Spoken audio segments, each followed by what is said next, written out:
Ito po yung ginagamit na verse ng ibang mga denominasyon, grupo na nagtuturo ng kaligtasan ay sa pamamagitan po ng gawa at ng pagpapatuloy. Matthew chapter 24 verse number 13, "But he that shall endure unto the end, the same shall be saved." Good morning to everyone. Again, picture 1 here. Today is February 25, Thursday 2021. At sa video na ito, pag-uusapan po natin itong verse na ito. Alam po natin na Matthew chapter 24, it talks about the tribulation. At ito pong pagkakataon na to, the disciple asked Jesus Christ, okay? And Jesus said in verse number 4, "Take heed that no man deceive you." Okay? And he's mentioning about wars, rumors of wars, nation shall rise against nation. All these are the beginning of sorrows, earthquake, pestilence. And these things, gagamitin to ng false prophets, ng Antichrist, to lure followers away upang malure sila, mawala sila, yung mga saints o yung mga believers. In verse number 13, "But he that shall endure unto the end, the same shall be saved." So the context, the immediate context is this is will happen in tribulation. So some groups, some say that we must endure to keep ourselves saved until we die, or we will lose our salvation.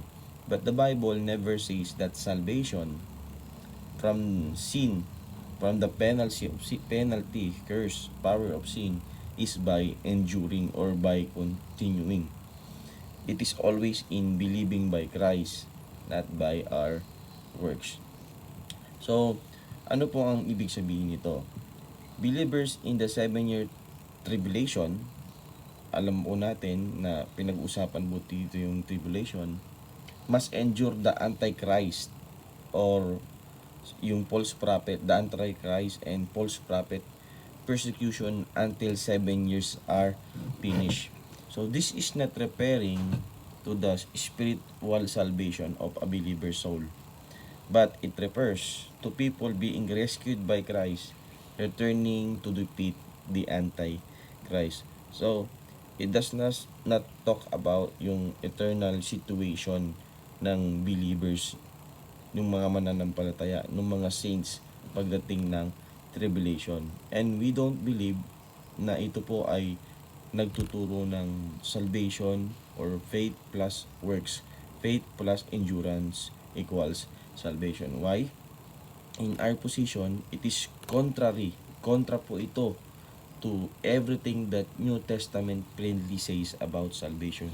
In Ephesians chapter 2 verse number 8, it talks about that salvation is by grace. And in Romans chapter 11 verse number 6, it teaches that faith and works, or grace and works, is mutually exclusive. Apostle Paul said, "And if by grace, then it is no more of works. Otherwise, grace is no more grace. But if it be of works, then is it no more grace? Otherwise, work is no more work." So it is exclusively, parehas po silang mutually exclusive. Ibig sabihin, kung totoo yung isa, ibig sabihin hindi dapat totoo yung isa. Kung totoo tong isa, hindi dapat hindi totoo yung isa. And in Romans chapter 4, it plainly teaches that salvation is by grace without works. So we need to interpret the Bible, not just the immediate context, but the whole context of the Bible.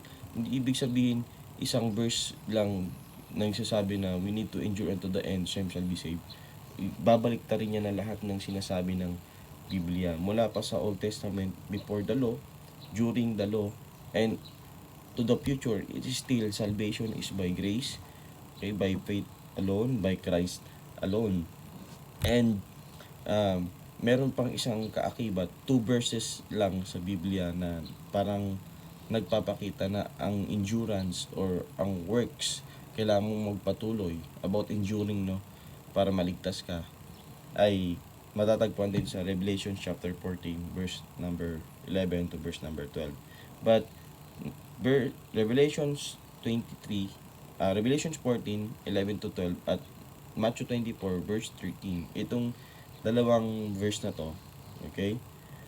It does not necessarily say that eternal salvation in the tribulation is gained by some sort of works holding out faithfully. So, ang ibig sabihin lang po nito mga kapatid, yung tunay na saved, tunay na saints, tunay na redeemed, tunay na nampalataya kay Christ, pagdating ng tribulation, okay? Yung kanilang endurance, yung kanilang perseverance, it is the evidence ng kanilang kaligtasan. So hindi po tayo maguguluhan doon. Napaka-illogical, philosophically illogical din na kailangan nating mag-endure para masave tayo.